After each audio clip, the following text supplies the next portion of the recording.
All right, good morning, conservation partners. It is August 20th, 2025. Welcome to the U.S. Department of Agriculture's Natural Resources State Technical Advisory Committee meeting. I'm Jeremy Fowler. I'm the public affairs specialist here for the USDA's Natural Resources Conservation Service in New Hampshire. We are hosting this Forest Service White Mountain National Forest headquarters. Thank you for your attendance. We do have a couple of shifts in the agenda today. Nothing has been eliminated, nothing has been added, just a couple shifts we'll work through as we get going here. So without further ado, it's my distinct privilege to introduce to you our new acting state conservationist, Mark Dept, for opening comments. Mark, the floor is yours. Good morning and welcome everyone in the room and online. Welcome to our one U.S. New Hampshire State Technical Advisory Committee meeting. And I am Mark Dept, the acting state conservationist for the Natural Resources Conservation Service. And I'll be that until rescinded, as I was told. So you might have me for a thing, but you can tell I'm temporary because my name tag is written in Sharpie. But at least I have a name tag. I'd like to welcome, first of all, we've got from Senator Shaheen's office. She's on the line. On the line, okay, Ms. McKenna. And from Senator Hassan's office, Ms. Cotton, I think we have on the line. For Representative Pappas, we have Ms. Laracy in the room. And from Representative Goodlander's office, we have Ms. Weiner in the room. Welcome. Weiner, thank you. And the rest of our one USDA team, we have the FSA District Director Farrell, I think in the room, right? You're here? Yeah. All right, good, we've met. And the Rural Development Executive Director, Saprinowitz, couldn't make it. I understand we have Mr. Lambert representing Rural Development. Yes, he will be joining us shortly. Okay, thank you. And I'd like friends from the Granite State of New Hampshire, the Department of Agriculture, Markets and Food Commissioner Jasper. Good morning. And the State Conservation Committee Executive Director Hanley, online or in there. Okay, great. Let's see. We also, and finally, representing the producers, all I've mentioned today already in this room and online, we're all dedicated to serving those people and representing them. We have the New Hampshire Association of Conservation Districts President, Scarpicio. All right, we've met. Thank you. Appreciate it. All right. My first time for everyone in the room, so I appreciate your patience with these introductions. And without further ado, we'll continue with Jeremy on the agenda. All right, thank you. Yeah, we'd like to hand it over to the White Mountain National Forest Supervisor for some comments. Thank you for hosting us today, Derek. All right, thank you. Yours, sir. I'll be very brief, but my name is Derek Barber. I'm the forest supervisor here on the White Mountain National Forest, and I've been here about 5 years and grew up here in New England. So I have a real strong interest in our natural resource management, as all of you do, and it's a real honor to host this meeting. This is a wonderful group, and I love being around colleagues and partners and support of the congressional staff who really have that strong interest and commitment to stewardship of the natural resources that contribute so much to the quality of life and livelihood here in New Hampshire. So we really appreciate being able to host it here. And I just want to say a few things while I have the floor about the White Mountain National Forest. Most of you are very familiar with it, but I'll do some high level information on it. We're a multiple use agency that we focus in on watersheds and wildlife habitat and timber, forest health, and recreation, of course. That keeps us busy.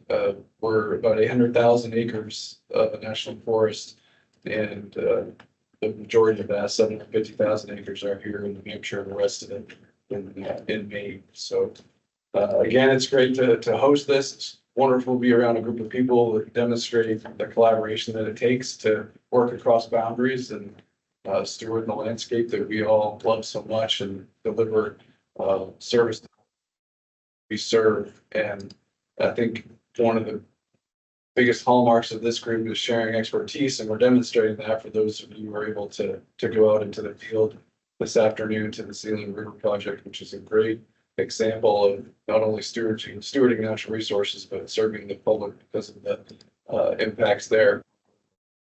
Municipal water supply to the town of Bethlehem. And if you're able to make it, you're in for a treat. I'm really proud of that project. So look forward to the discussion and turn it back over to you, Joe. All right, Derek, thanks so much. Up next, I would like to move over to Farm Service Agency updates. Keith, are you ready to go? I do have some slides for you. Yes, you want to put those up, just a couple of quick things. We are the sister agency to NRCS. We work with them on all their eligibility paperwork. Essentially, we are located in each of their offices where we have a presence in our 5 locations. We are in the midst of some program activity. We're administering a series of disaster programs that we have losses in 23 and 24. We started with the commodity program. Now we're under that supplemental disaster program for specialty crops, fruits and vegetables. That goes through August. And then we'll be looking at livestock losses possibly. And so part of what we do as an agency is keep track of weather conditions around the state, crop conditions. This particular year, we've seen some extreme conditions, right? New England. We started off with a very extreme cold event that affected some peach crops and some other fruit crops earlier in the year. We had excessive moisture this year early on, causing loss of some seed in the ground and delayed planting. And as we talk about New England, we're now beginning to see some effects from this droughty period right now. All counties in New Hampshire are abnormally dry and the seacoast is approaching D2. So we're keeping a really close eye on those conditions. In terms of cropping updates for this season, farmers had a good start with hay production. Second crop is negligible at this point, and they're hoping for some rain. We're supposed to get a little bit over the next couple of days. I would say other crops right now look great. Soybeans look great, corn. So growing conditions have been positive for the most part, but we need some rain. And then finally, I'd just say if any of you people on board with us today need to contact us about our loan programs, our disaster programs, our price support programs, all those programs, we are found at USA or farmers.gov. My personal email is there. And thank you about our agency today. Thank you. Keith, thank you so much. Up next, we do have Kevin Lambert for Rural Development. Who might be struggling to get the microphone working here. I did elevate him, so it should be able to join us. Kevin, are you out there? Yeah, I'm here. Jeremy, can you hear me? Absolutely. Yes, we can. Take it away. All right. Conservationist, definitely nice to meet you. It's good to see Commissioner Jasper there in the room.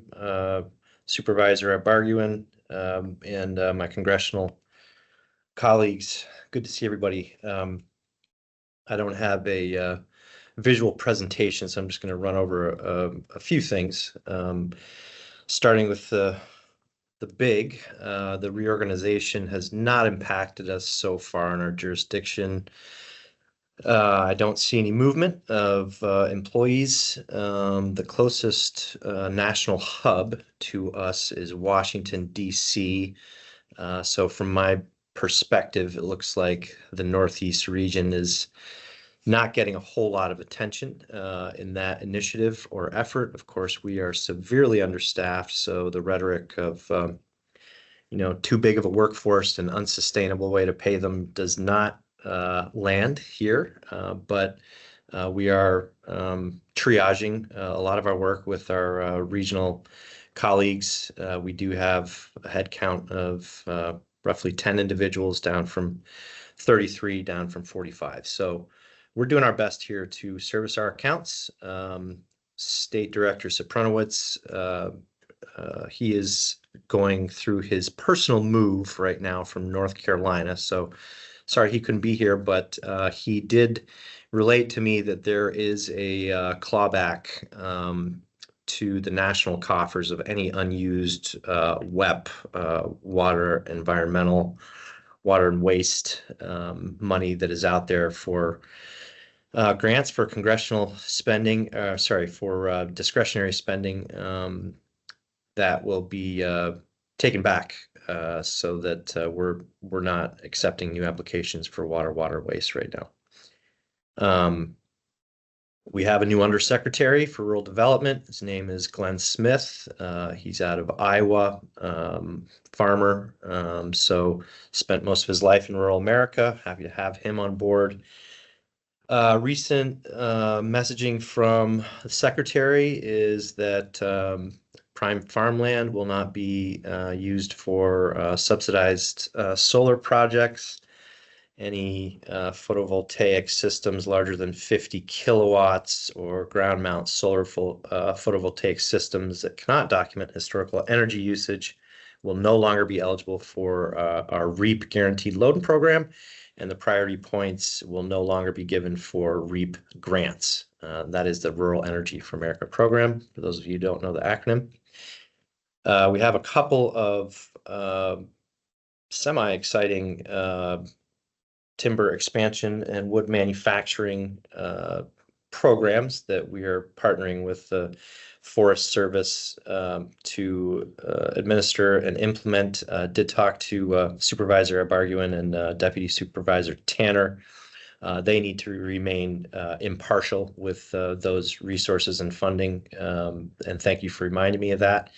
But we will be looking to see if there are any interested wood-based businesses in the area who would be interested in that technical assistance. That's from the WMAT, the Wood Manufacturing Assistance Team.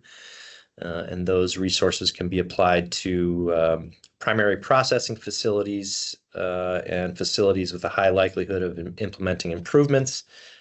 That would be operational efficiency audits, identification of equipment or process improvements, development of long-term strategic investment plans, maintenance and safety program reviews, etc.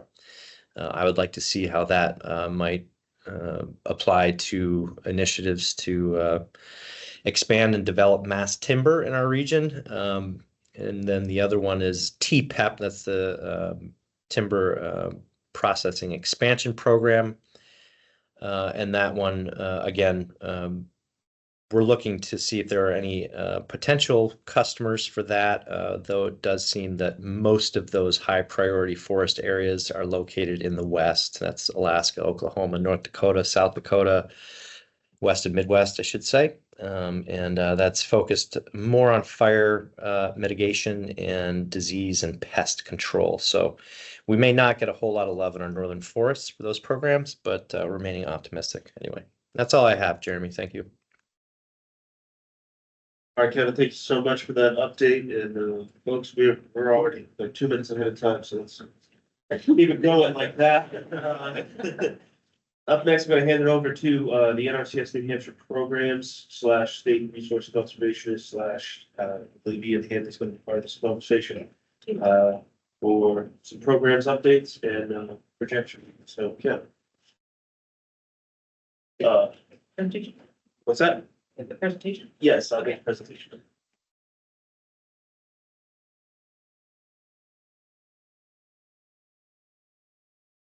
So really appreciate everybody who made it here today and is joining us online.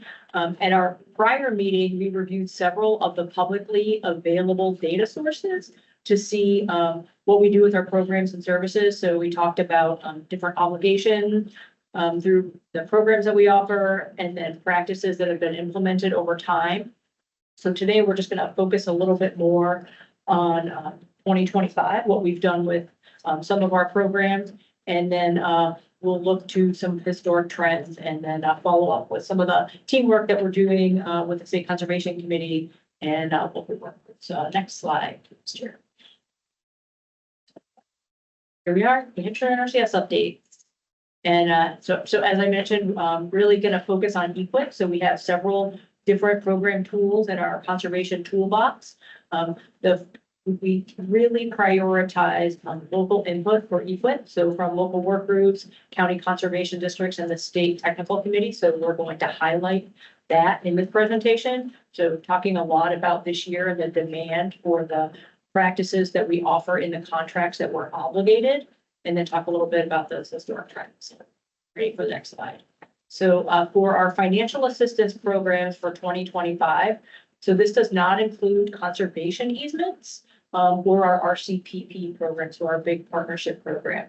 So on the left, you'll see the contract obligations in dollars. So in 2025, our team in New Hampshire obligated $18 million of contracts through EQIP IRA and Farm Bill, CSP, Farm Bill and IRA, and then the Agricultural Management Assistance Program. And we'll talk a little bit later about how that fits into what we've done in prior years. And then on the right-hand side, the contract count that we had this year. So, combining EQIP, Farm Bill and EQIP IRA, about 250 contracts. And then a little bit, definitely, that's our flagship program. So addressing resource concerns. And when we get to the CSP programs, that's a stewardship program. And that's more focused on helping those highest level conservation stewards keep those practices and enhancing them. So a lot of operation and maintenance, and sort of a thank you for doing that great work that helps all of us. And then our agricultural management assistance is focused a little more on risk management. Next slide, please. So each contract that is obligated may be implemented over a course of several years. So some of them, like forest management plans, may be a 1-year contract, and then other practices may be implemented in year 1, 2, 3, 4, and 5 is typically the longest contract that we have right now. So just keep in mind, these are contracts where customers are asking for this work and entering into an agreement with us, but it will be implemented over the course of several years. So by the dollars obligated for our EQIP Inflation Reduction Act contract, we're really seeing a focus on oyster restoration. And that's the restoration of rare declining habitats and the bivalve aquaculture. So our lead in the state for that is Matt Larkin, who's here with us today. So Matt does a great work on that in the seacoast. We also had a very high demand this year for waste storage facilities. And I'll explain a little bit later about why we're seeing that peak this year versus prior years. And I just want to shift over to the practice instances. So certainly when you look at the number by demand, the forestry practices are in great demand across the Granite State, followed by some of our soil health practices, cover crop, pasture and hay planting, crop rotation, and soil carbon amendment. And we are growing our energy program. Really appreciate the work of our colleagues at RD. And we have a few offerings of our own focused more on energy efficiency instead of energy production. So all in all, a really solid year for our team and for customers around the Granite State. Next slide, please. So that was our EQIP IRA. So this is just a little similar slide, but with our EQIP Classic program. So the difference with EQIP Classic is you'll see at the top of those dollars obligated, we really focus on forest management. A forest management plan is done in conjunction with private sector TSP, so technical service provider foresters, who are going out with customers and developing plans to meet their goals and objectives. And for us, they're future customers. So those plans are developed by folks with forestry expertise, and then they come to us to refine their plans with anything that meets with our goals and objectives. So a lot of what you're seeing with EQIP Classic is implementing forestry that was in forest management plans. Again, also a fair amount of irrigation and supporting the ag sector. So just a little different flavor with the two types of EQIP. Next slide, please. So this is a question that we get a lot. What have you been doing over time? So what I did is all of this data that you're seeing today, again, comes from farmers.gov/data. It's publicly available information. So from 2014 to 2025, this shows you the number of contracts that we've obligated in a fiscal year. And I know with the increase in money that everyone has heard NRCS has, it's surprising to many people to see the reduction in contract numbers for 2025. So I want to make sure to explain the reason for that. So with the Farm Bill from 2018, there was a portion of that expired that limited each customer to $450,000 of equipment. And that expired, allowing us in 2025 to bring a number of folks who had exhausted their equip funds back into NRCS programs and services. And those folks were also allowed to have multiple contracts.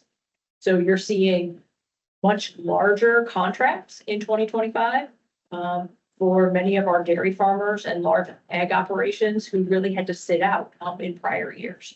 So while we have fewer contracts in 2025, next slide, please, Jeremy. I just want you to look at the number of dollars and the contracts that we injected into the New Hampshire economy through Farm Bill Conservation Program. So there was a long time where we were a $4 million agency. That was a lot of money to bring into the grant estate. Bumped up a little bit to 5 million, then 6, and then you see over the past 5 years, the New Hampshire NRCS team, along with partners, were able to help farmers and folks with forest land on wildlife habitat, clean water and air across the state. So this is where we're sitting in 2025. Again, the fiscal year is not completely over yet, so it's going to bump up a little bit more, but it's a huge step up for us. And we really appreciate having those funds available in the grant estate. Next slide, please.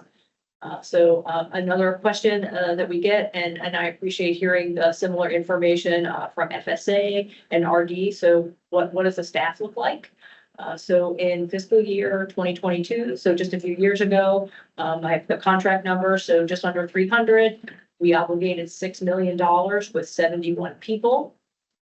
Fast forward to early 2025, we had about 76 staff. And we worked on 317 contracts and obligated 18 million.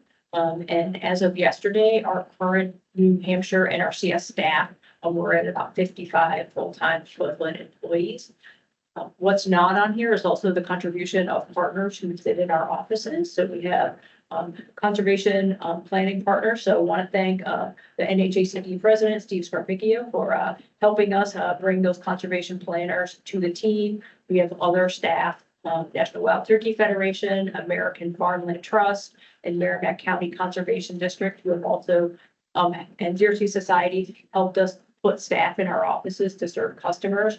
And we're about 50% down from the number that we had earlier with partners as well. So we're down from about 12 to around 6 partners. Next slide, please. So let's look forward to 2026. I know we're nearing the end of the fiscal year, and so we're all looking forward to the great work that we can continue to do. So at NRCS, our slogan is helping people help the land, and we are truly farmer focused. That's why we exist, is here to protect natural resources and work with farmers to keep them in business with sustainable operation of their land. In order to do that, we need to leverage partnerships and be open to adopting new technologies. And we're working to streamline and simplify our programs with local input. That's truly important to us at NRCS. Every state has a slightly different flavor. And if you've been in New Hampshire for any period of time, you know every county has a slightly different flavor. And that's why we truly value the state technical committee process and the local work. So Ian and I are going to tag team the next couple slides, and we're going to do a quick overview of the local work groups, is where we get that input for equip and other programs, and then we'll talk about the NRCS response and action. So I think the next slide is our page. Excellent. Thank you, Kim. So the local work group process is an annual process where we go out, the conservation districts go out and look for feedback from farmers, producers, and other people in their respective counties. And we take that feedback, we utilize it for NRCS priorities, for conservation district priorities, and really helps us guide the activities of the upcoming year. And so for 2025, we had a series of 8 meetings across all 10 counties. So we had a couple situations where 2 districts combined theirs together, Cheshire and Sullivan and Hillsborough and Merrimack had combined meetings. And what really excited us about this year was that we had a standardized procedure that was used for all of these meetings. And so this has allowed us to now have some really robust statewide data on where resource concerns are. And so ultimately we had 40 resource concerns that were presented. We carried those over from last year. 3 new ones were added. And participants were allowed an opportunity to mark their primary and secondary concerns. So called stickering. They got stickers and put them up on the board, as you see in the picture here. And that gave us a quantitative look at people's resource concerns and letting us get more information about, you know, the depth of their concerns in different areas. And then once that was done, we opened the session up to more specific feedback about these concerns. So we got a lot more detail on those specifics. And then we finished up the meetings by asking for specific feedback about NRCS and conservation districts, just to help address concerns related directly to their involvement or their relationship with those entities. So this was done across the state. We were really pleased with the participation that we had. We had a lot of meetings that were well attended. And so we're really excited just about the robust amount of data that we're able to get from this process. Next slide, Jeremy. And so from this process, we had some results. So our primary concerns that were raised across statewide were farm viability, land conservation and preservation, soil health. And our secondary concerns were the loss of biodiversity, water quality, and wetland conservation management. And again, those are statewide priorities. At the May meeting, I presented a more in-depth table that broke down these on a county by county basis. So if you're interested in seeing that, you can reach out to myself, Kim, Jeremy, and we can get that to you, but it's not in this presentation. So we ended up with these 3 primary and 3 secondary resource concerns. Sure. Okay, so what we wanted to address this time is, you know, we covered those state priorities. So what has NRCS traditionally been doing and what will we continue to do with our programs and practices? So for farm viability, this aligns with all of our programs and practices and our technical assistance. You know, we do this in a partnership effort, but everything we do really ties back to the viability of working lands and stewardship. With land conservation and preservation, we have a portfolio of conservation easement programs. Currently, it's the ALE and WRE. So one is focused on ag lands, one is focused on wetland restoration, and then our partnership RCPP program also has some easements. Soil health, I mean, we are the soils agency. We are the federal agency for soils. And so we're thrilled to see that there's a lot of demand and interest across the state for soil health. So this really is our bread and butter. All of our financial assistance programs address soil health. We have a full suite of practices that are for implementation, so actual things on the ground, and then also to test so that you know what to do. You know, you can't really just look at a soil in most instances and say, hey, you know, I know that it needs this nutrient or whether we need to lime it. So having that soil testing, expanding beyond just a traditional soil test, you know, looking at microbes, organic matter is truly helped us elevate our game. So we still have cover crops, no-till, reduced till, crop rotation, and soil health amendments with compost and biochar. So wildly popular. Chad Cochran, who's not here today, has really led the charge for soil health with NRCS, along with Don and other folks on the tech team and our partners from Cooperative Extension. So really have a great program, and other states look to us as leaders in soil health around New England. Loss of biodiversity was, so we're moving into the second tier, but certainly very important. We have several financial assistance programs along with our easement program, WRE to address wildlife habitat practices, the full suite from early successional, wetland, upland. We have pollinator plantings and very popular wooded streams, in addition to the oyster restoration that I talked about already.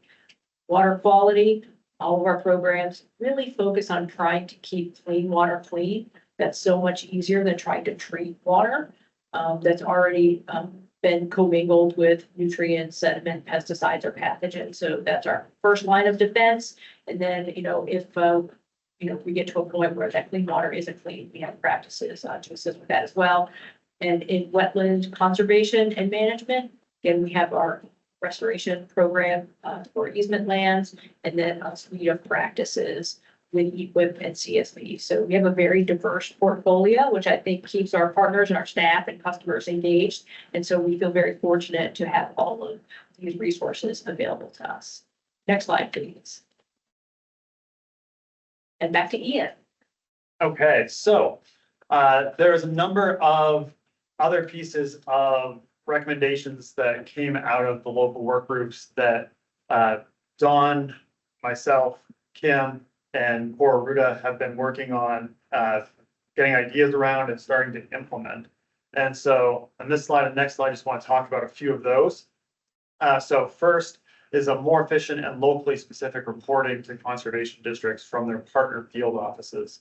And so we've looked at trying to make the communication between those organizations a little bit more standardized and a little bit more efficient to be able to get that information. So many of our districts are co-located with their local NRCS field office. Many are not, though. And the information that was getting passed between DCs to the districts was generally pretty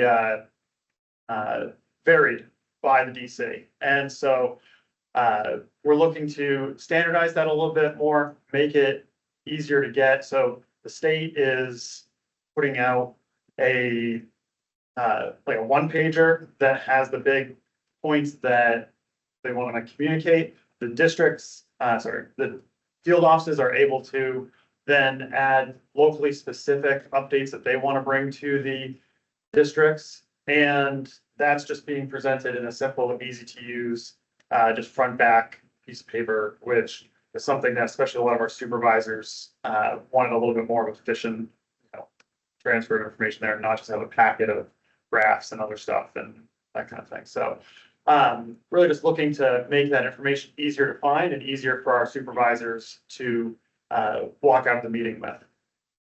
Next bullet point was the idea of bringing together a class for conservation partners about NRCS basics. Our conservation districts are right now in a staff situation where we're going to have 4 district managers that are new as of April. So we've had a big turnover. And so it's a great opportunity for us to have a training where we recap NRCS basics, things that our district should know. I was with the district last night that was interested in even having a few of their newer supervisors come and learn about NRCS basics. And one thing that we found from the last couple of years, both in local work groups and just working with the districts, is there's differences in understanding about some NRCS policies. So like what is defined as historically underserved? For example, there was mixed information, not within NRCS, but like what partners know about it, about, for example, veteran farmers. So some people thought that veteran farmers, that designation ended after 10 years after leaving the military. Other people thought that stayed with you for your entire life. So just misunderstandings about information, that kind of thing. That, it's just, we've got a lot of supervisors that have been doing it for 10, 20, almost 30 years. And so maybe they know old information, might not be updated on what's the current guidance and policies for NRCS. So just take an opportunity to be able to recap that information and use it for training for new people or people that want to refresh their understanding of what's going on with NRCS and the basic programs. And we are looking at having that meeting somewhere in the North Country, just because all 3 of our North Country counties are 3 of those 4 counties that are going to have new district managers as of at least April. And so we're still waiting on Grafton's appointment for their new district manager. And then, so we're looking to have a training for that this fall, which will be recorded, and then we can provide that for new supervisors and new staff members around the state. Next slide, Jeremy. Next thing that we wanted to bring up is just making the local work group a regular part of these meetings. And so moving it into something that we're thinking about and presenting on, even if it's just a basic update at each of these quarterly meetings, bringing it from just something that somebody presents at the May meeting to have the accountability of, we're continuing to work on this process. How are we taking that feedback and how are we implementing it? And so we've talked about this calendar for the year. So in this upcoming quarter, leading to the November meeting, NRCS develops their priorities for the upcoming local work groups. So that'd be their 2026 work groups. So what does NRCS want to get out of it? In the next quarter, leading up to the February meeting, the districts and the SEC will develop their priorities and procedures. So taking into account that NRCS feedback. At the May meeting, the local work group results will be presented. So local work groups are generally done late February, March, early April. So May will continue to be a great time to present the findings. And then at the August meeting, we'll have a similar presentation where we talk about the implementation plan for those results. And then lastly, the local work group results are considered in upcoming funding priorities, which turn it over to Dawn for more information about that. Hey, morning, everybody. I'm Don Kierstead, State Resource Conservationist, and pleasure to be with you. What we want to chat about here and kind of this transition is, as you heard from Ian, we're taking a look at the locally led process. It's really important to NRCS, our local working groups, our state subcommittees of the State Technical Committee, where we talk to our partners about what are the priorities for New Hampshire. And what you're looking at here on the screen is the entire list of NRCS resource concerns that our system uses to set priorities for ranking. And as you know, our programs are voluntary and they're competitive. So once our staff have worked with private landowners in a technical planning environment and identified their goals and objectives, these goals and objectives treat resource concerns. And when participants are addressing the resource concerns that I have in green on the left, these are the 8 priority resource concerns we're proposing for FY26. And there is no change from FY25. So these are the 8. And this list is developed at the headquarters level. So this is a national list. And every state in the country is tasked with developing 8 priority resource concerns. So as Ian has mentioned in his presentation, they cast a wide net to talk about a lot of problems that New Hampshire faces across our landscape. And we've come to agreement that these are really the highest priority resource concerns. And so wanted just to show you these briefly and then just give a quick slideshow to give you a visual on maybe what these look like on the ground in New Hampshire commonly. So Jeremy, we can just kind of move through these slides. Aquatic habitat, we're looking just kind of usually at dam removals, stream restorations, we're adding wood to streams, we're removing culverts or upsizing culverts for increased water demand on those systems. Next slide, please. Concentrated erosion kind of speaks for itself, just, gullies, washouts, things like this, often seeding or other engineering treatments that can involve stone. We're working on some training for our staff around this topic in a few weeks to help them better address this problem, which is more common on forest trails, on ag operations from our intense rainfalls that we've been experiencing. Degraded plant condition, better known in the state as timber stand improvement, often from degraded stands from past silvicultural practices or mixed often with invasive plants, as you see on the picture on the right. Very common practices Kim showed in her presentation in Hampshire. Field sediment nutrient pathogen loss. Did a lot of work we're doing in barnyards with concentrated animal operations where we have manure. This also made not only is this picture shows a barnyard, which is a heavy use area, which you can see the before and after this heavy use area, which allows the farmer to scrape up this manure and get it spread on the land, but also this transitions out into the field where we have cropland with potential erosion or excess nutrients. Nutrient management planning is a really important piece what we're doing with farms. Inputs to farms have become much more expensive. You've been hearing about this. Inputs of fertilizer, inputs of labor. So part of the farm viability work we're doing, and it's really highlighted from the district, really thinking about keeping farms more practical and keeping them more profitable on the landscape. So how do we reduce inputs? That's really been one of the real keys we've been working on. So thinking about labor, inputs, irrigation, nutrients, et cetera. Next slide, please. Pest pressure, there's been a real interest in this area as we're thinking about integrated pest management. So you can see on the left, we've got an air blast sprayer. We've got a really robust program and calibrating on these sprayers, make sure we're putting out the right amount of material. Also, with variable weather patterns, pests are showing up at different times and in different pests we haven't seen as much in the past. So the picture on the right shows a weather station. This weather station is part of our NEWA network run out of Cornell. This has been a very popular program that helps farmers identify when their operation is at risk for various pests and helps them identify times to treat the pests.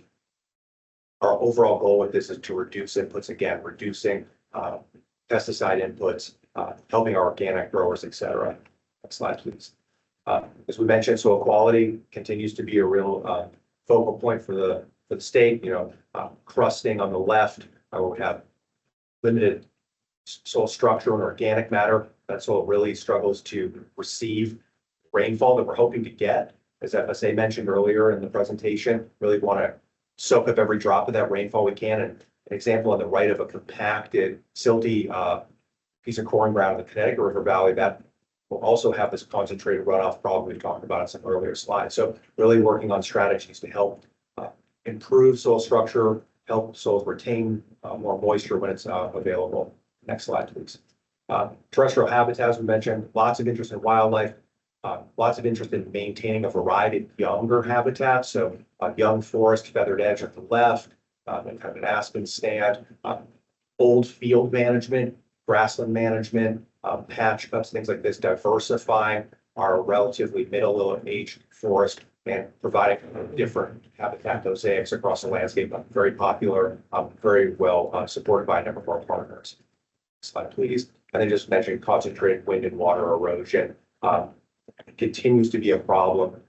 Cover cropping and reduced till have played a real big piece into this by helping, as I mentioned earlier, with kind of soil health. They go kind of hand in hand, improving soil structure, organic matter, keeping the soil covered, cover crops, rotations, forage grass, things like this.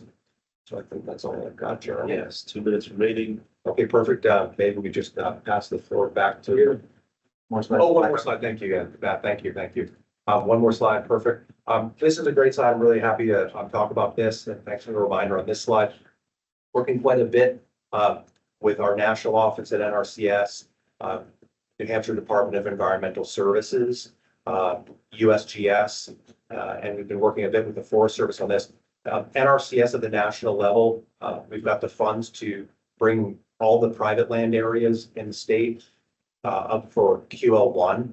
So a new kind of wall-to-wall LiDAR purchase. And we're working with our partners at the Forest Service to think about how we can work The national forest is federal land that we can't purchase that LiDAR. So this will be a nice step forward for us in LiDAR. As you know, maybe over the years, we've done kind of a patchwork update of our LiDAR. And so it's of various vintages.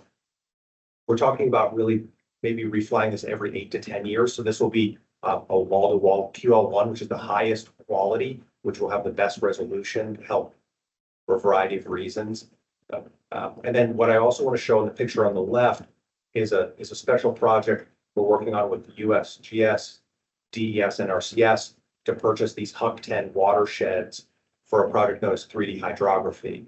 And so many of you that are aware of the USGS 1 to 24,000 quad maps, or the blue line streams, so to speak, if you're familiar with that term, blue lines, it's sort of kind of shown here in the middle. Those were hand drawn off of aerial photos at one point and then digitized.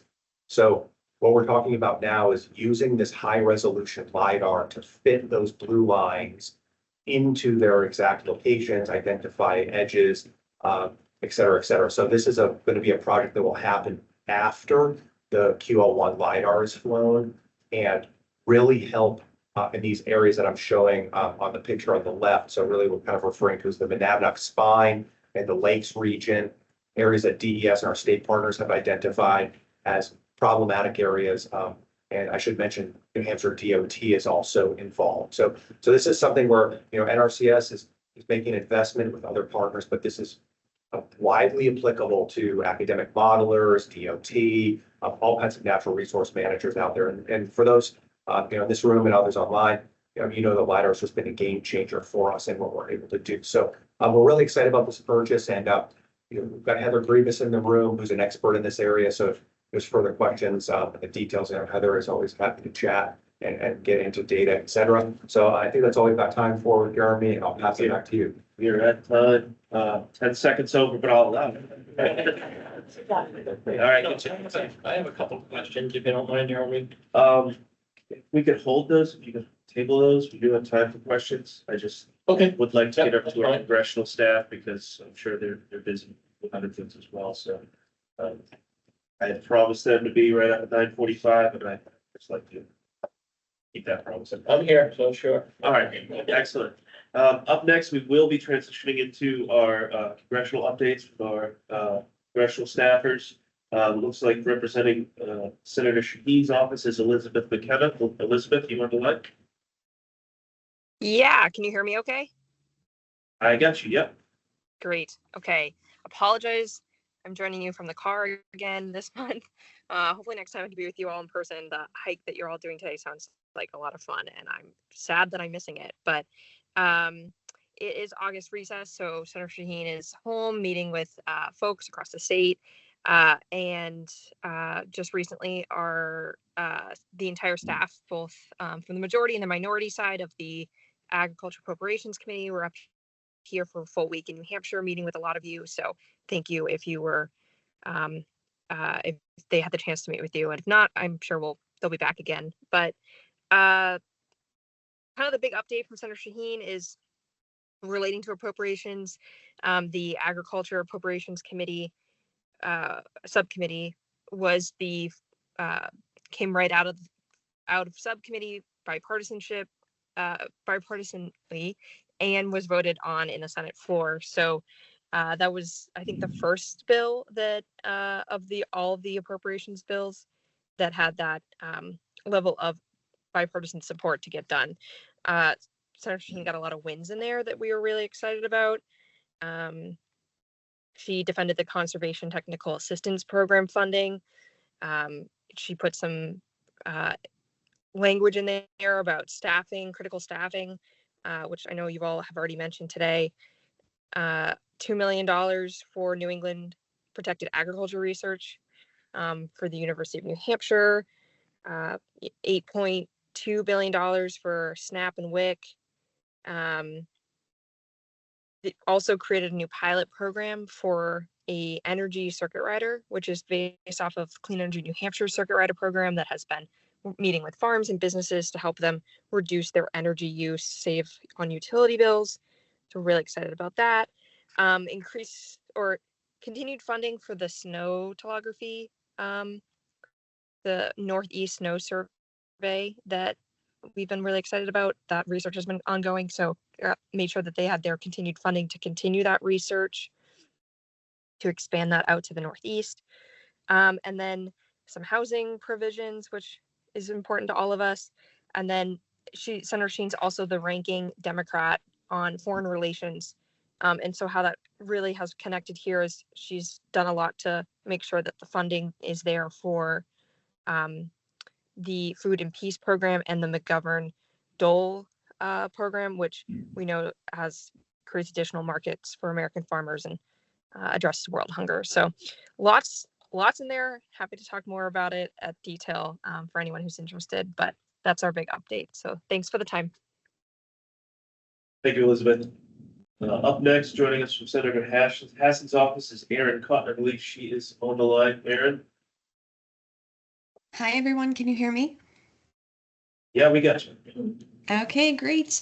Well, thanks for having us this morning. I just want to provide a couple brief updates. The first is on the Farm Bill. As you know, if Congress does not act, the current Farm Bill is set to expire September 30th of this year.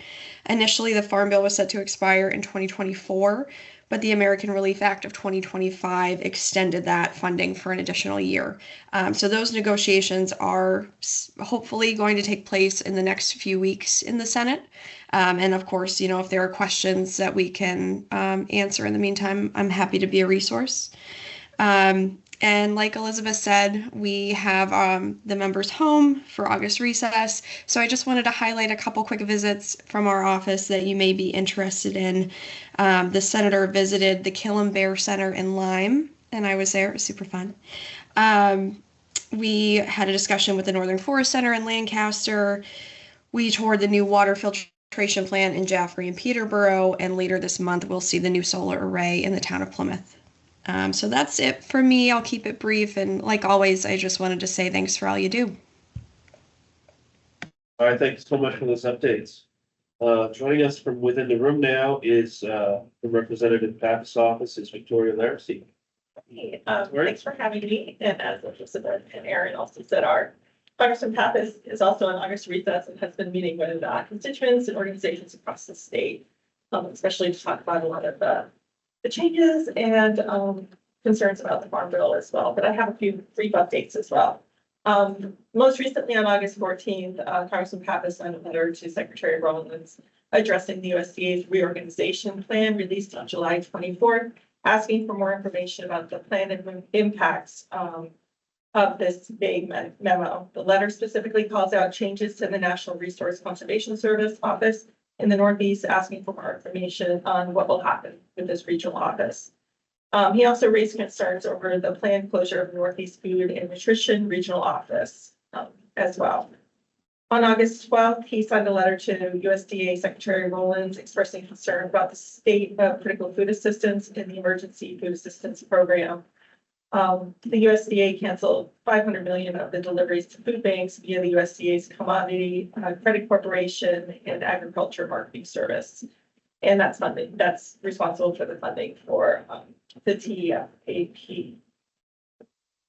He led in the fiscal year 26 appropriation letter requesting the USDA Food and Nutrition Service provide a report on the impacts of the cuts to SNAP and WIC and what they would have a combined 48.6 million. The impact it would have on the combined 48.6 million people who rely on these services, as well as the health impacts cut to SNAP and WIC. And also just an update on ACER that Congressman Pappas led the fiscal year 25 and 26 appropriation letter to fund the ACER Access Program to fund naval research and industry growth. He wrote a letter to Secretary Rollins regarding the January 2025 memo of freezing funds for the program. And this letter resulted in unfreezing of the grant funds program. Any other questions? We're always available, and we would love if you have any meetings or events coming up or visits you think we should be part of, please definitely reach out. So thank you. Excellent. Thank you very much, and welcome to State Tech. Up next from Representative Goodlander's office, we have Stephanie Whiting. Yeah, we have until about 10:05, so again.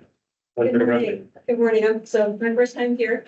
I'm the Congresswoman's outreach specialist based in the North Country. So this is Littleton, and always here if you have any questions or have any needs. The Congresswoman is actually in the district, as her colleagues are this month. She's actually doing a farm tour in this area. I think she's going to be hitting the farms in the Plymouth area today. So a couple highlights for our office. In May, the Congresswoman led introduction of the Forest Conservation Easement Program Act.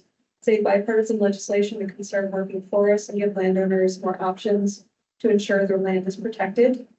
Two things: the bill would expand the Healthy Forest Preserve Program under USDA's NRCS and rename it the Forest Conservation Easement Program, FCEP. Additionally, this legislation has support from a variety of forestry groups across New Hampshire, including Society for Protection of New Hampshire Forests, the New Hampshire Land Trust Coalition, and the Northern Forest Center. Three additional points. The Congresswoman co-sponsored Public Lands in Public Hands Act. It's bipartisan legislation to protect access to outdoor recreation by requiring congressional approval for the sale or transfer of public lands.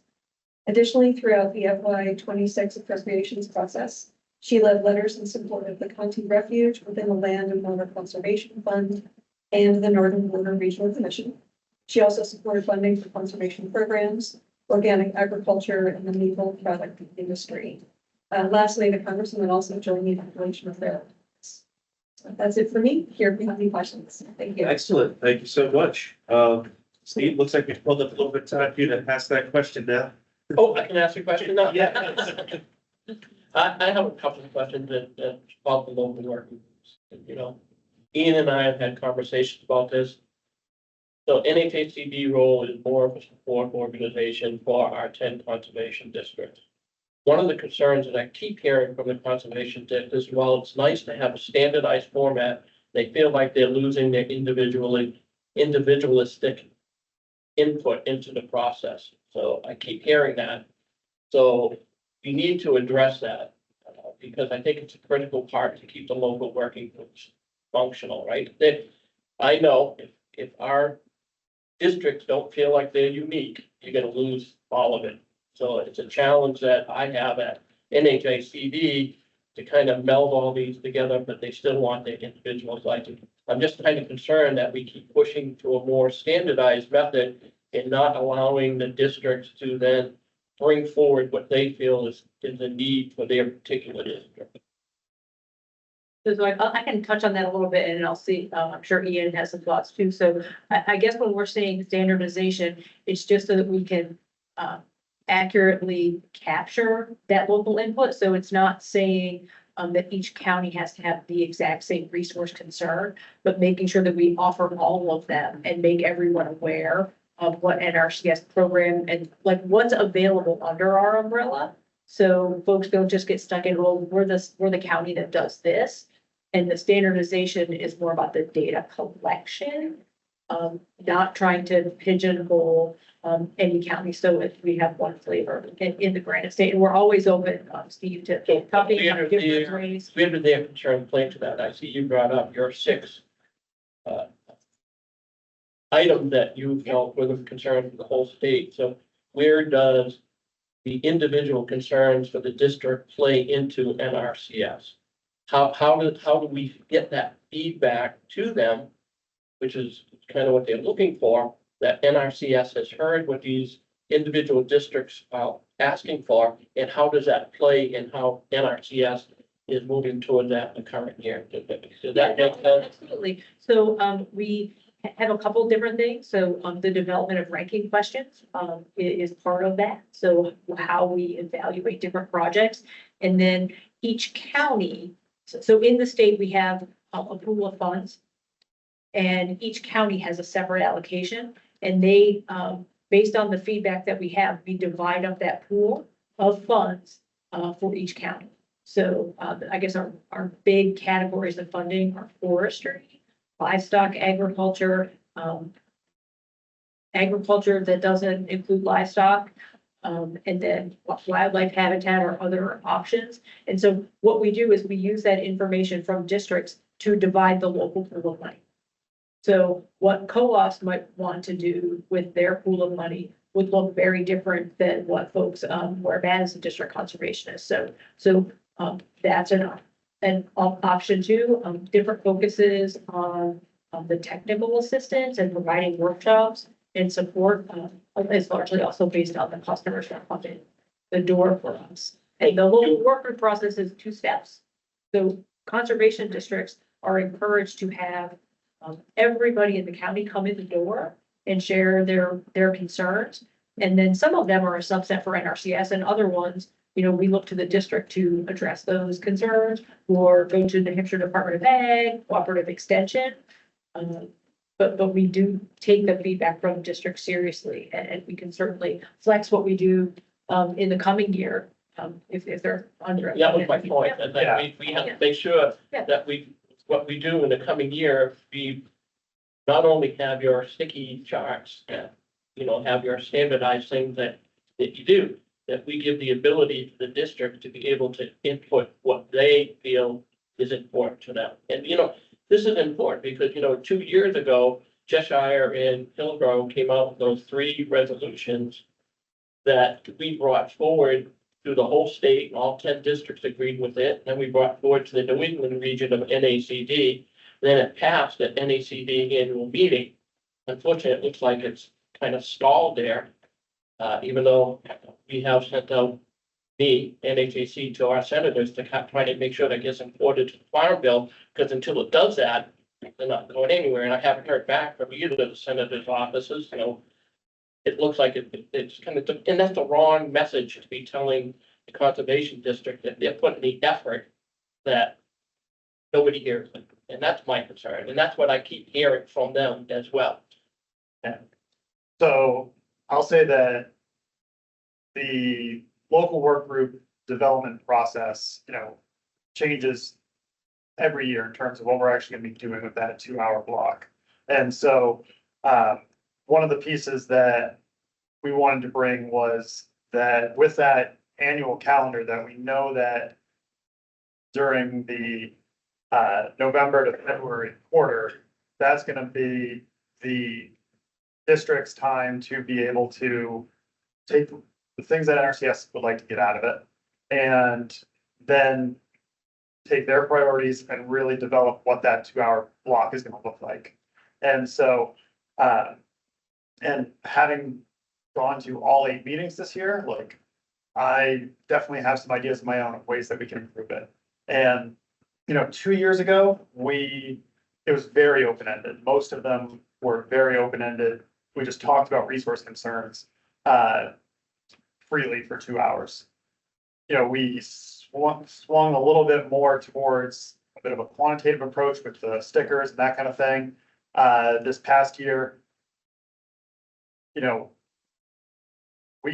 let's look at how we can maybe bring that back a little bit more and focus more time on getting the specific or more just qualitative concerns and that distinct feedback. And so I do think that there's an opportunity to provide ample amount of time for districts to get what they want out of it. And I think it may be that we just have kind of an open-ended block of time where maybe it's the last half hour or whatever, we can, figure it out, that a district can say, we want to do X with this time. And because as we know, one district might want one thing out of the meeting, another district wants another thing. So again, going back to the idea of should we prescribe what they're doing at that time? Maybe not. And so, if Stratford wants to use that half hour to talk about how they're going to plan their meetings and what they're going to have for meeting priorities, because they use the local work groups to determine what their meeting themes are throughout the year. If they want to use that half hour for that, great. But if Cheshire wants to use that to talk about grants that the district should go after, great. So I think there's opportunity for us to plan the 2026 meetings around providing distinct time for districts to be able to use that time as they want. I think that's what we need. Yeah. They need to have, A bit more, please. Thank you, Jerry. Yeah. Yeah, no problem. Yeah. I think that's what they need, and I think that's what we have to allow them to do, so they don't feel like they're losing their uniqueness. Yeah, Just a quick comment if I can. So I do think we need to remember the local work group process is set in place for local constituents through conservation districts to provide direct information to NRCS and programs and services. So if it is wide open, there are concerns that districts will spend and local constituents will spend a lot of time talking about things that aren't applicable to the programs. And then that's where there's a lot of frustration. Well, we talked a lot about these things, but it's not under the NRCS umbrella. So the reason for the focus is to effectively use people's time. And so that's why we might want to think about two separate meetings. We're gonna leave it there at 45. We do have more question comment periods, so please marinate on that. At this point, I'd like to move over to Commissioner Sean Jasper from New Hampshire Department of Ag Markets and Food for this update, sir. All right, thank you, Jeremy. How much time have you allotted? I have, I don't know where this is going. I've allotted 15 minutes for you, sir. Oh, okay. I don't think I'll need that, but I sometimes like I to talk hear. longer than. We're gonna start off with I think what's a little fun fact. I had to do some preparation for a meeting, with some officials from, Nova Scotia who were coming down to meet with the governor, and I was part of that. So I wanted to look to see what was the #1 agricultural export to Canada from New Hampshire. Now, this includes value-added products. Lint chocolate. Like that. Everybody's surprised at that, and I certainly was. I know. So we made it through the budget process in pretty good shape, except for our grants programs, which we scaled back and just left a little money in there to keep them alive. The one that I'm most upset about is our ag lands preservation program, which we got up and running again in a way that allows us to, we won't be holding deeds in the future necessarily, allows us to partner with other organizations and take advantage of money that's available through NRCS. And so we have just done a tour, and we've got 3 parcels we're contributing $200,000 each to.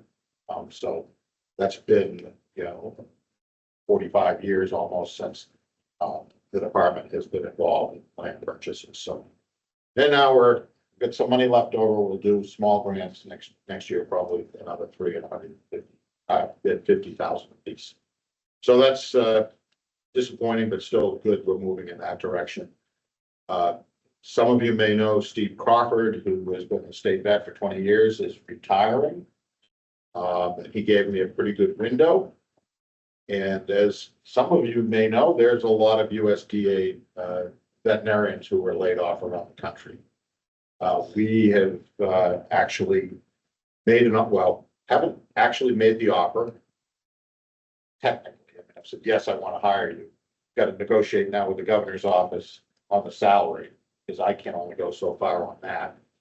But he's somebody who actually used to work in our office 20 years ago, pretty much, and has taken the buyout or however it is. And so if we can work it, we will have a state vet first part of October. Very, very well qualified. We couldn't be happier, and is a New Hampshire native. So that's good news there. And I know that Vermont may continue to struggle to hire state veterinarian. So I feel that we're in pretty good shape there. We've got an interesting situation going on, and if anybody has any information on this, we have a large maple producer who their wastewater has gummed up their septic system. They came forward last year looking to get approval to put a bigger one on conservation land. That was ultimately approved, but I think they've decided not to move forward with that. I think it's pretty costly. What they're looking to do is to store the wastewater. This includes the cleaning and everything that's left over. I think it's about 1 million gallons a year, and they want to inject it into conservation land that they own, the family owns. We're concerned about that. We're working with DES, right, New Hampshire DES on this right now. to really look at the analysis of what is going into the ground and what are the long-term impacts. And, might be something that, okay, well, 1 year would be bad, but when you keep doing this, what is the effect on the soil? So if anybody has any information on that, that would be very helpful, because we want to be helpful to them, but at the same time, we don't want to destroy that land that we have preserved. So that's one of the things that we're doing there. And another project along the same line, just had this conversation yesterday with a family that back in 1981 did sell the development rights to the department, and they're looking to do something else. They contacted me a couple of years ago about solar. Certainly, we're not in favor of that, although there was a decision on another piece where a judge said, well, as long as the solar energy is only being used on the farm, then they can do that. Even if they produce excess, judges said, well, you can't get money back for that. You can only get credit. So clearly, this other project was strictly money-making operation. This next one was about 20 to 25 acres of greenhouses. There's a company that was looking to lease the land, not buy it, and put greenhouses on it. Well, the deed language is pretty non-specific, excepting agricultural use. The problem became, all right, if you're going to put 20 to 25 acres of greenhouse, you need a lot of infrastructure, including septic and a lot of road work and parking areas. And I ultimately said, I don't believe that fits. You can pursue that further if you want, but that's an issue that's going to probably continue to come up when you're putting agricultural buildings on an area that says you can. How far does that go with infrastructure? It seemed to me that this was not fitting. I think the company has decided they don't want to go further with that and make the land. They're very happy on that area, but that is not something that I think we should be doing. Another thing I want to make, more people need to be aware of this. I know a lot of people were upset when we transitioned out of organic inspections. And we were inspecting fewer than 100 acres of organics, bringing in $15,000 and spending $200,000 worth of staff time. And there are plenty of other people. That transition has gone well. I think there are some very small producers where we were so cheap, they said, oh yeah, I'll be certified organic because it cost me nothing. A lot of them, if they were, doing organic the size of this room, have decided they'll continue to do what they're doing, and their customers know how they operate. But what that allowed us to do was to start looking at some of the other things that we were supposed to be doing. Organic was just actually something we could do, but if you do organic inspections, you can't just do it once in a while. You have to carry through. So one of the things we weren't doing a very good job at was seed inspection and also fertilizer content.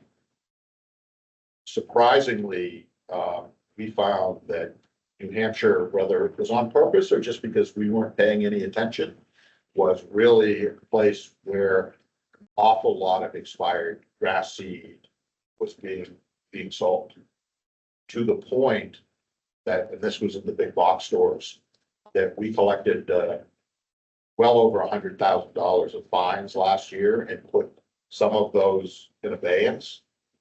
One company is going, we had a deal with them where, hey, if you get fined more than $7,500 this year, that $100,000 is gonna come due. That's happened. So when people are planting seed, they're thinking, oh, I'm not watering it enough, or maybe I'm watering it too much, or whatever. In many cases, because the seed actually expired. We're having the same problem with those box stores this year. They seem to be continuing to do it. And we're just, it's mind boggling. And they're like, okay, yeah, here's a check for $100,000.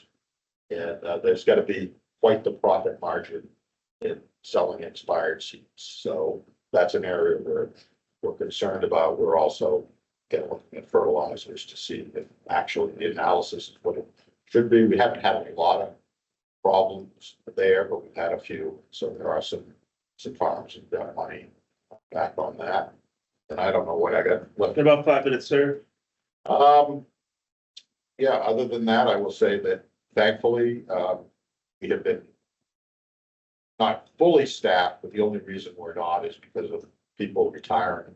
I only have one vacancy out of 43 full-time positions right now, and that's in the hiring process. So we're doing well in that area with that, and we're going to be dealing with some legislation coming up in January. People will talk to us about, rodenticides are a problem, neonics, and things like that. There's got to be a balance on what farmers can use and actually grow food, and how we protect various things out there, such as the bees, soil, sun, and obviously the water. I'll leave it at that. Give you a couple minutes back. Thank you so much, sir. Appreciate it. Mary, Yes. could I respond to something Commissioner Fast? Yes, you have about 5 minutes. Hi, everyone. Kyra Jacobs, EPA. Commissioner Gaspar, I just wanted to respond to something you just asked about with the maple producer. So just so you know, the EPA has a program that is delegated to all our states, but state of New Hampshire, it's called the Underground Injection Control Program. So there are 5 classes of wells across the country. There's actually 6 now, including carbon dioxide. But class 5 wells are basically, I'm generalizing, are defined as any well that is deeper than it is wide. So I'm sure the person you're working with at DEF is, I hope, the underground injection control person. So there are regulations. It's not just random. So if that gives you any comfort about the maple producer, and I actually have a lot of experience with that program in my role as a source water protection coordinator at EPA. So I'd be happy to be a resource if you need it, and I can talk to Pierce or whoever at DES about their concerns. But I appreciate that. there is a program. More information we get, and this is injection if I wasn't, it's injection into Yes. fields. So. Which like goes into. Yes. Yeah, and so across the country, the reason it exists is because of the oil and gas industry. So in Oklahoma and Texas, they do inject waste into those wells, like over a mile into the ground. That's what they do with that waste. So those are like very large wells, class 1, class 2. And then in the past 15 years, we've regulated injecting CO2 into the earth to mitigate the impacts of climate change. But class 5 wells in New England generally are limited to septic for the most part, large septic systems. And care, sort of interesting, in other parts of the country, they're actually promoting what you just described because they don't have any water. So in places like California, it's called aquifer storage and recovery. So they clean the wastewater and then they inject it to use later for potable water. So there's a lot of information available. So Certainly, you could make contact. yeah, like you can ask our ag advisor's Yeah. office if there's other farmers that run into this. All right, thank you very much. All right, thanks. Excellent. All right, networking, just another side part of state tax. So, here we're gonna move on to, State Conservation Committee. Ian, I know you said you had probably some brief comments, covered a lot. Yeah, the only update that I wanted to add, is just a reminder that Moose Plate, deadline is coming up September 12th. The application limit is $35,000 per application this year. And so, with any questions, and yeah, applications due September 12th. Excellent. And I think we did have some spillover from the NRCS update, Matt Brown, State Conservation Engineer. Did you have a slide or two? Yeah, I have it in the presentation, should be just south of LiDAR. Yeah, good morning, everyone. I've got just a couple updates from engineering shop.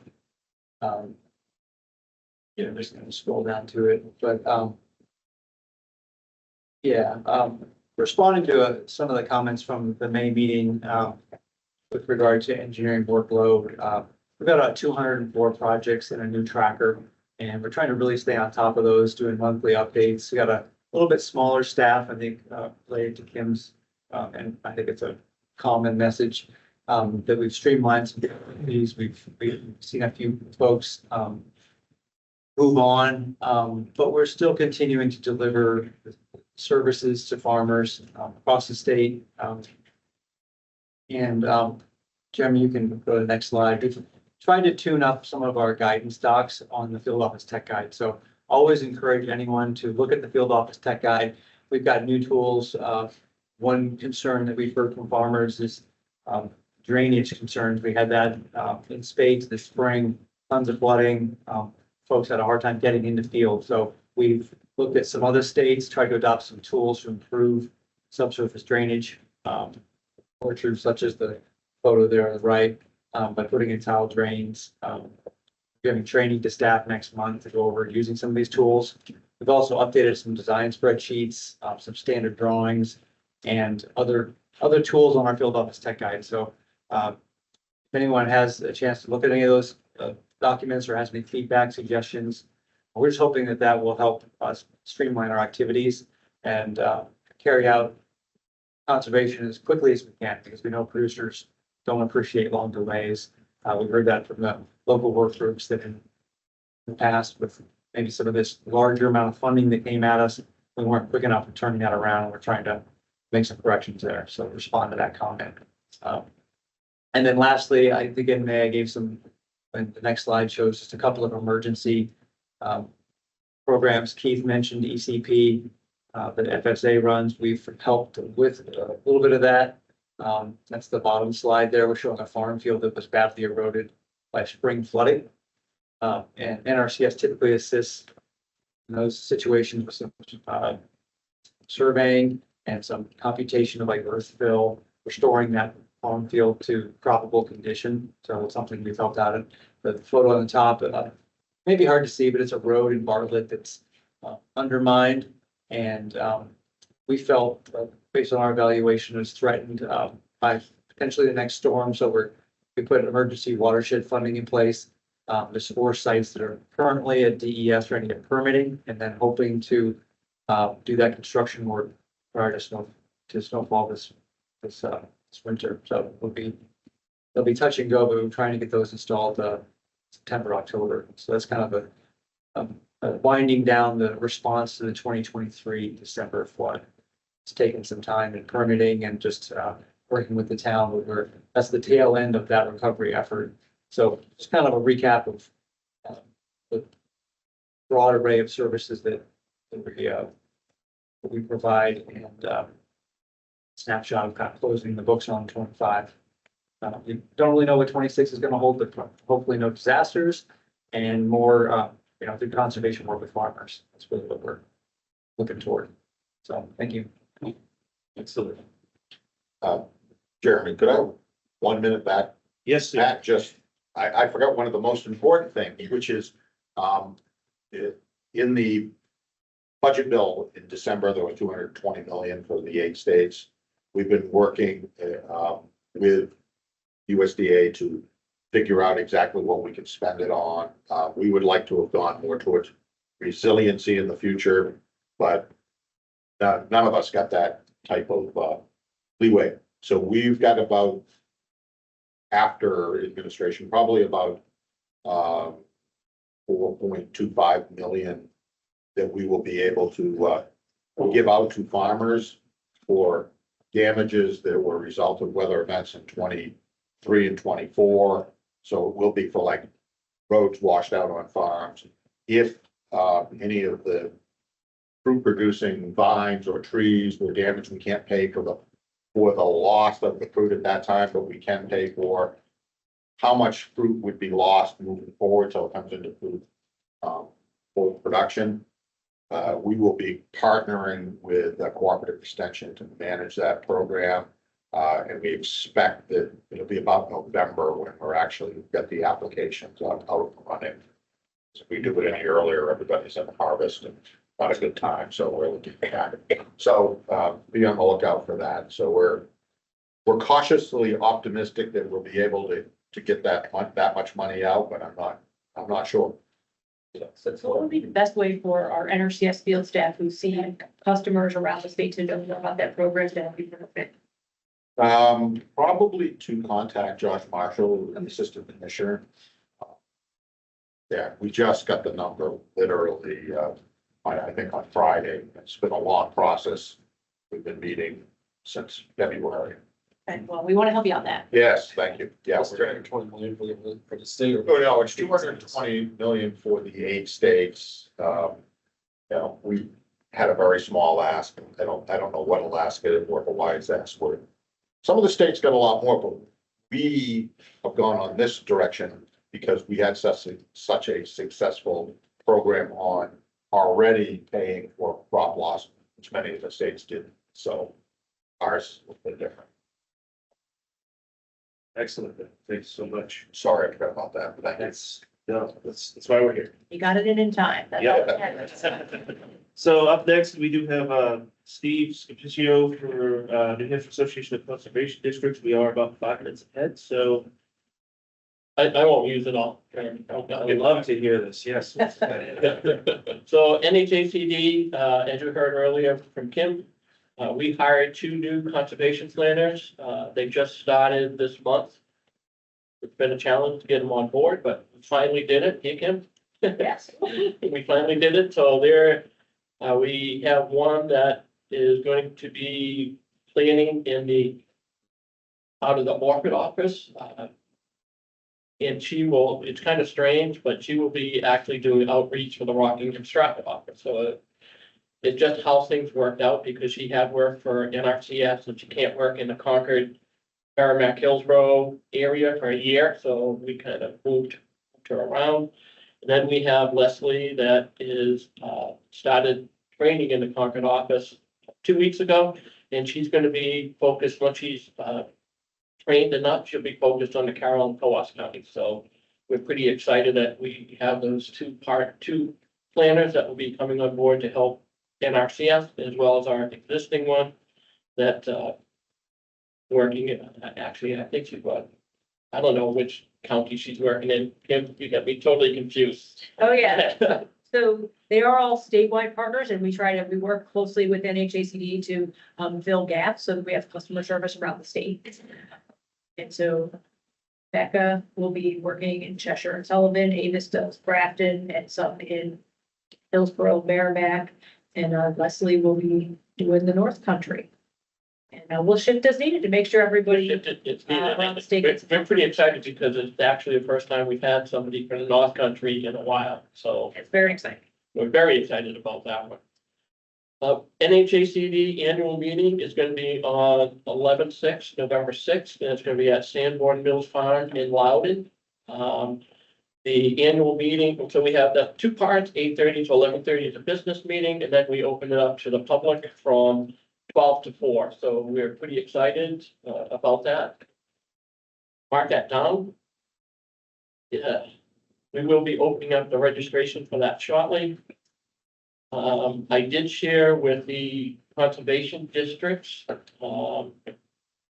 about our NRCS agreement and some of the outreach and tours and workshops that we still have available to them.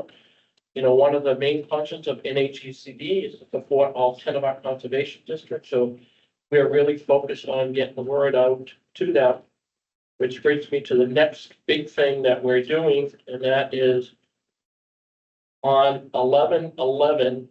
New Hampshire Association of Conservation Districts is having their annual meeting up in Mount Washington Hotel.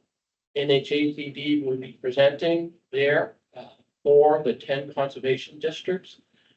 This is part of our goal is to kind of unite all 10 conservation districts. So we have a presentation and then we have a panel. And we're really excited because the topics that we're covering are going to be across not just one district, but multiple districts. So we're trying to do it. And very important, and we picked that meeting because, you know, all of our districts are county funded and we're having challenges getting money from the counties. One district was 0 funded. One district had their funding cut by 50%. So we want to use this opportunity to, because it's all the county delegates and commissioners, to kind of sell the 10 counties. So we're really excited. Some help from NRCS would be greatly appreciated in giving us some numbers, maybe by county, on how many contracts and how much dollars that does for each of the districts. One slide or 2 slides would be about the partnership with NRCS, so that will help a lot.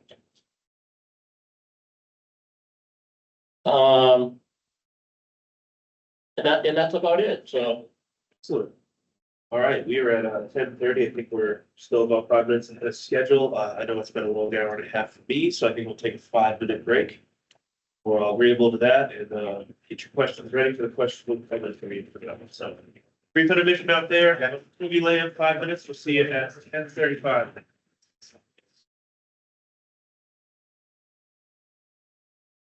All right, we are slowly making our way back to our seats here at White Mountain National Forest headquarters. With you all in just a second. If you are online and you do have questions, I would ask that you raise your hands, questions, comments. That will allow me to enable your video and microphone so that you can come on and ask. So within Teams, there should be a hand feature at the top of your screen. If you're online, you can raise your hand. I'll get a notification and then I can allow you to jump on in here. Do you have any questions or comments from within the room at this point?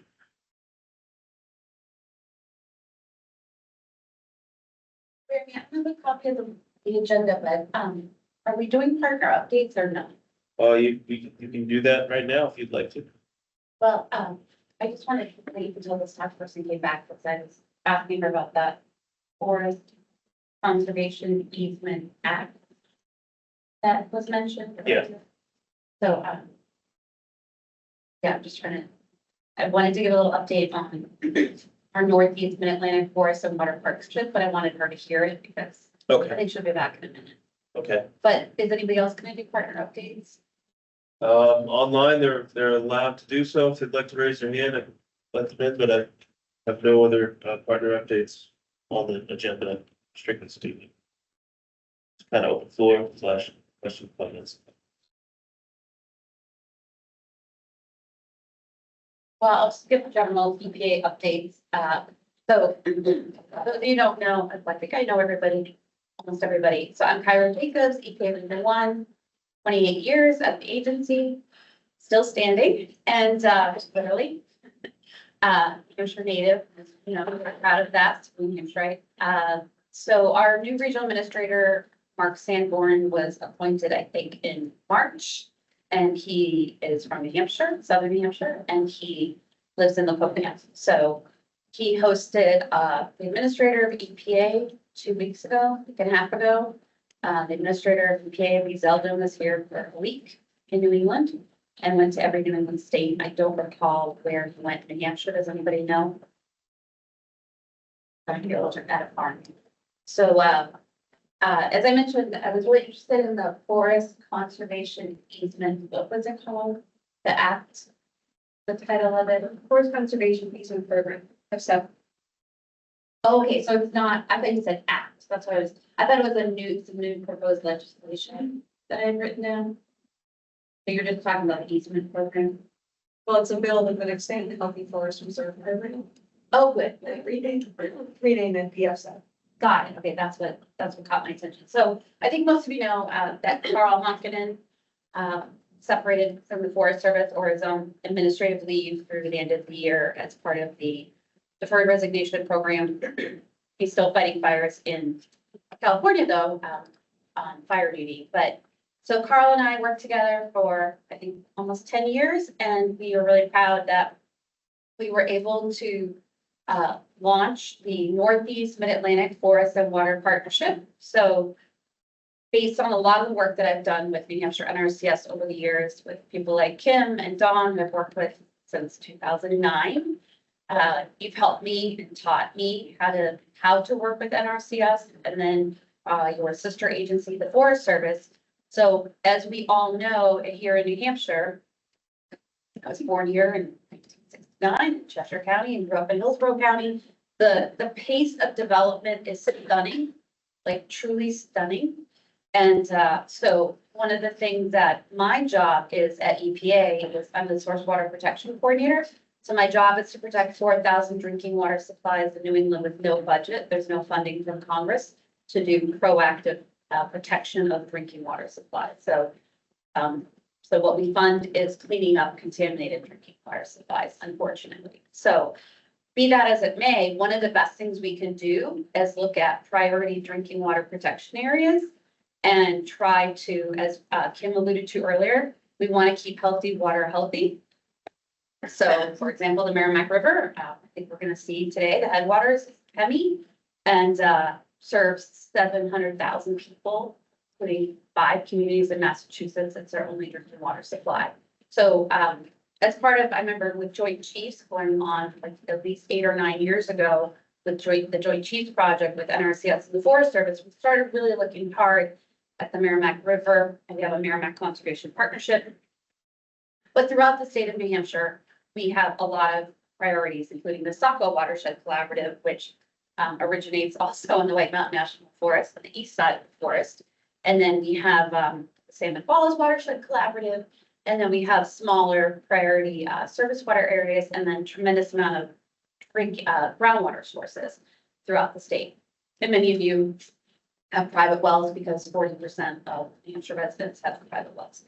So, and those are not regulated by the government. So me and Carl talked about it. We'd seen what had been happening in the southern states from Texas to Virginia. So the Southeastern Partnership for Forests and Water had been really successful from Texas to Virginia. So we called it our Forest of Dreams. We talked about it in a parking lot after a meeting like this and said, how can we do this in the Northeast?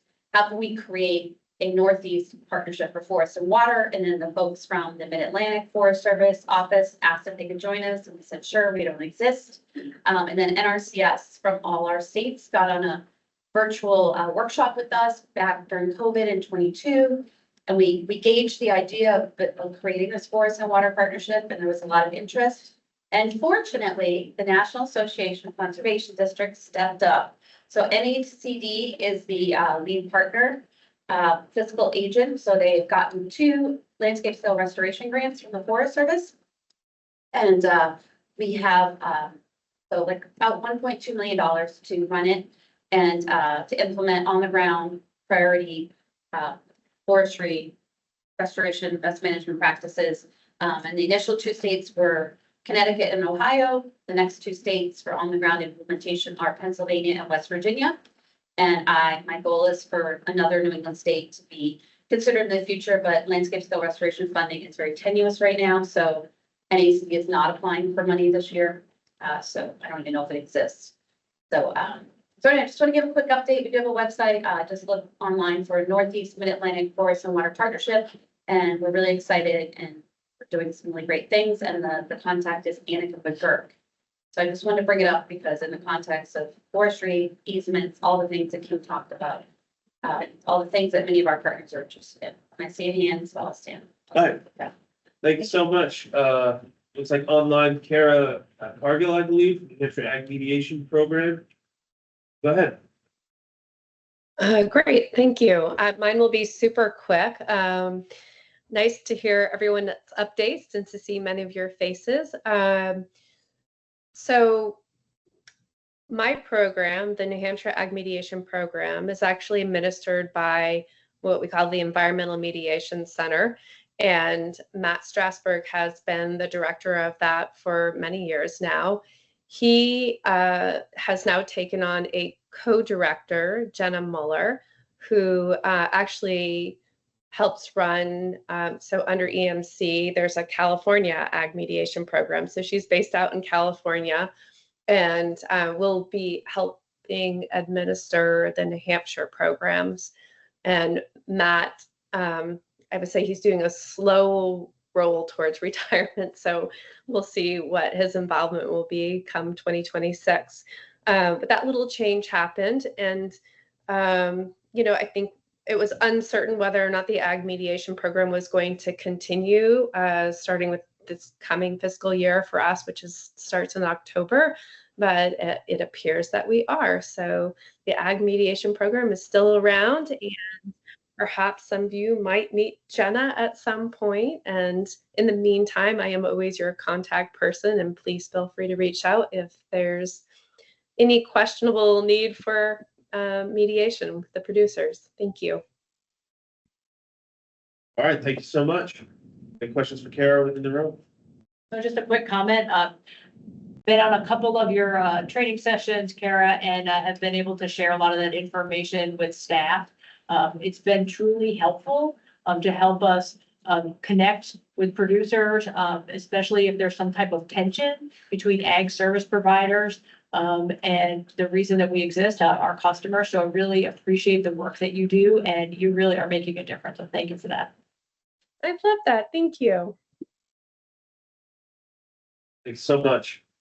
All right, anything else from within the room? Anybody from the online audience, please raise your hand.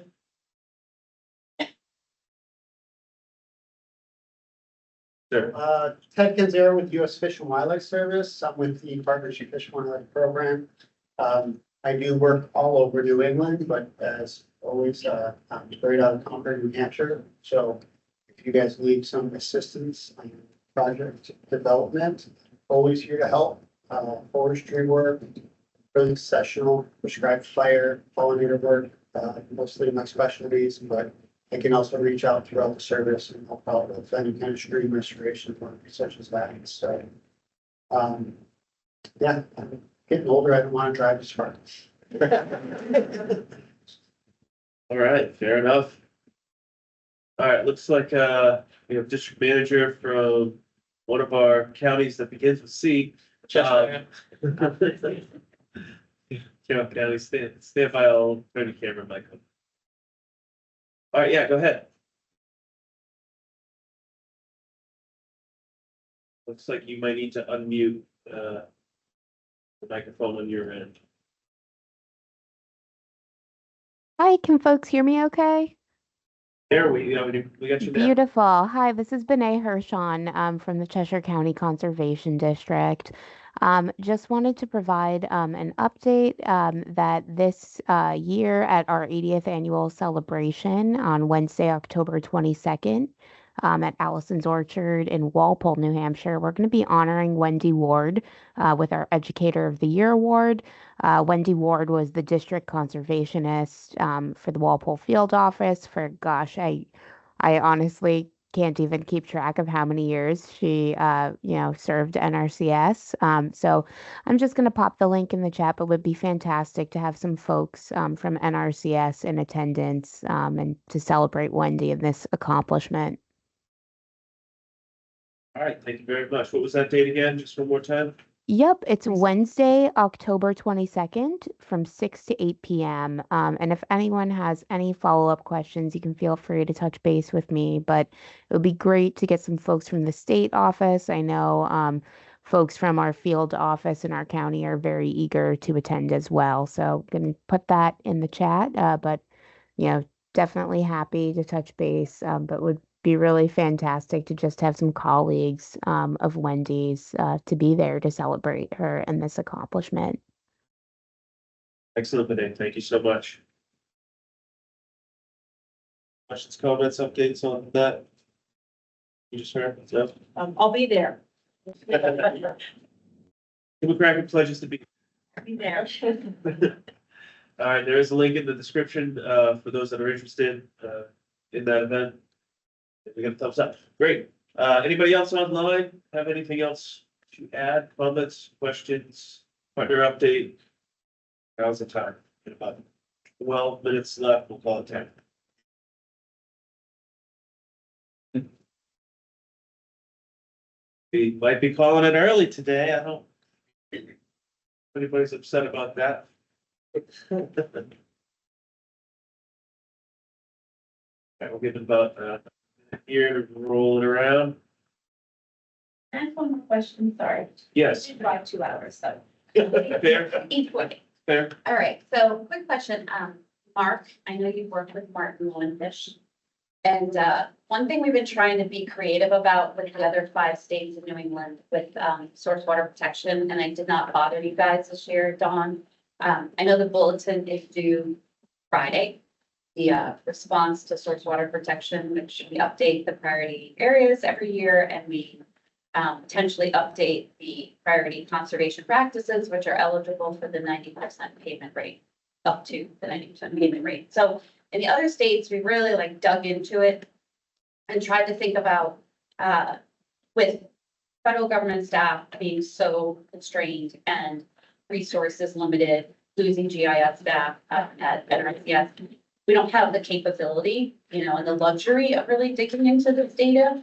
But one thing I've asked John Ballou, who I know is moving on to a different position, is we met 2 weeks ago. We need better data to look at. We don't have any information on, we have 10% of all NRCS conservation dollars nationwide have to go to source water, drinking water protection, as it's stated in the 2018 Farm Bill. But every year when we convene and have a conversation in response to the bulletin that comes from NRCS headquarters, we have no idea how much money has been spent in each Hub 12 that we're interested in. And it's not easy for any state staff to figure that out. And we have no idea which conservation practices, NRCS has an idea, which conservation practices have been most popular, have been utilized for the up to 90% payment rate. So those of us who do this nationwide, myself, my colleagues and all the EPA regional offices and all the state folks are pushing NRCS headquarters to the extent practicable. There are some ways to do a national data pull, whether or not we can do that in the next, this coming fiscal year. It can be done. It's just time consuming and incredibly arduous because NRCS has like 6 different systems, from what I understand, between conservation desktop. So my colleagues at NRCS do not need to worry about this. I just wanted to tell you that we're trying to figure out a way to get better data state by state. We don't have to go to every state and say, how many dollars were spent in those priority conservation areas? And it's real money, right? I met with my colleagues in our Atlanta office yesterday who are trying to figure this out in Florida. By my estimation, Juan Hernandez probably has, I don't know, up to, let's say, a couple $100 million going towards source water protection, and we have absolutely no idea what it's being used for, and it's not NRCS's fault. So I just wanted to raise this, and Mark, since you're here, is at St. Pond and you worked at headquarters, I just thought maybe you could give it some thought. If there's ever a moment in time in the next 6 months, where the staff has a breath, can take a breath. Dawn is super creative, and maybe we can, if you want to talk to working with Chris Finney in Maine and Joe Bondi in Vermont to try to tackle this. So maybe we can just be a little creative if you have one iota of time. Yeah, I think so. So we can take a look at the maps again.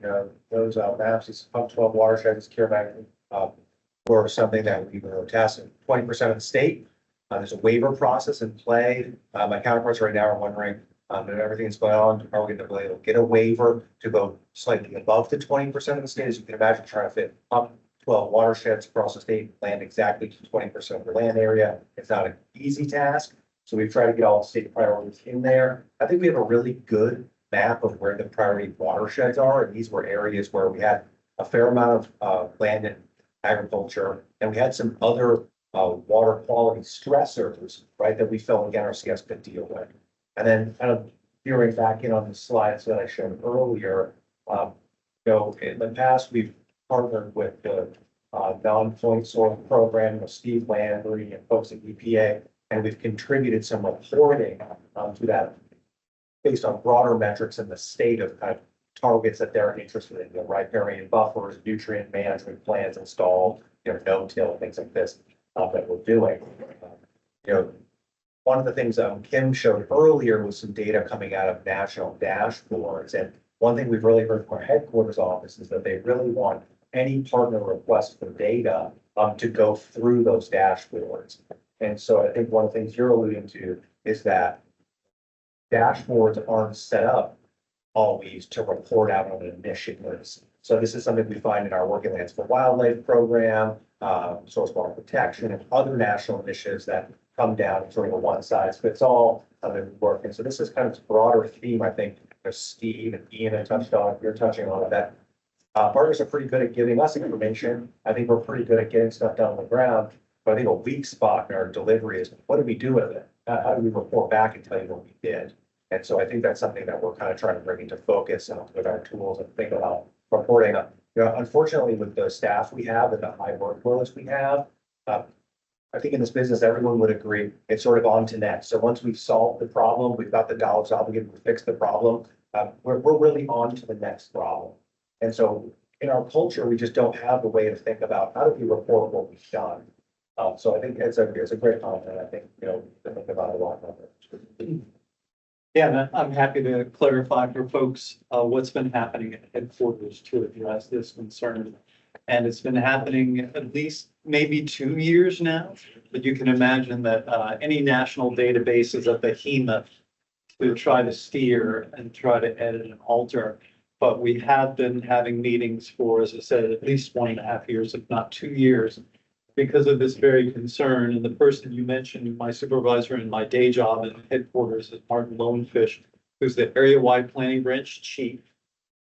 And what we call our landscape conservation initiatives that Don mentioned are coordinated within the area-wide planning branch. But the funding that contributes to achieving the goals of any particular landscape conservation initiative, whether it's the National Water Quality Initiative or Working Lands for Wildlife Initiative, here would be Blanding's Turtle and Northeast Turtles. Those monies come through our programs, right, through EQIP and other programs. And so the dashboards that we're talking about tend to focus on the Farm Bill programs, and they were not yet designed to accommodate reporting under the landscape conservation initiatives and the goals therein. And that's been frustrating to my branch chief for years. And so that's right, exactly. But we need to be responsive to the taxpayer, right?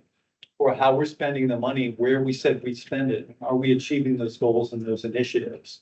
And so we have been working diligently for well over a year, maybe more than that, to tweak and edit our data collecting abilities and so that we can improve our reporting abilities within those, particularly those landscape conservation initiatives, that we can report on them in a sideways fashion. We look at the data and say, okay, well, these practices in these areas, we can slice using GIS and pull practices that we've done out of certain polygons.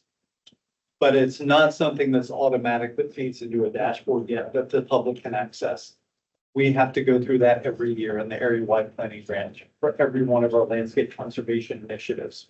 And so it's evolving, and we are dedicated in the area-wide planning branch to creating that. We're about 2 minutes from our slated end time here. We'd have a discussion within the room after. Any final closing comments you'd like to make, Blair?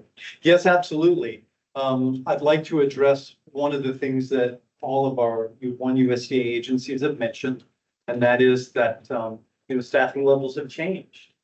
But I guarantee you, and I think I speak for all of our USDA sister agencies, that we don't have a more dedicated group of staff who are here to continue serving the producers, who are the backbone of our country, backbone of our economy, the backbone of our rural communities.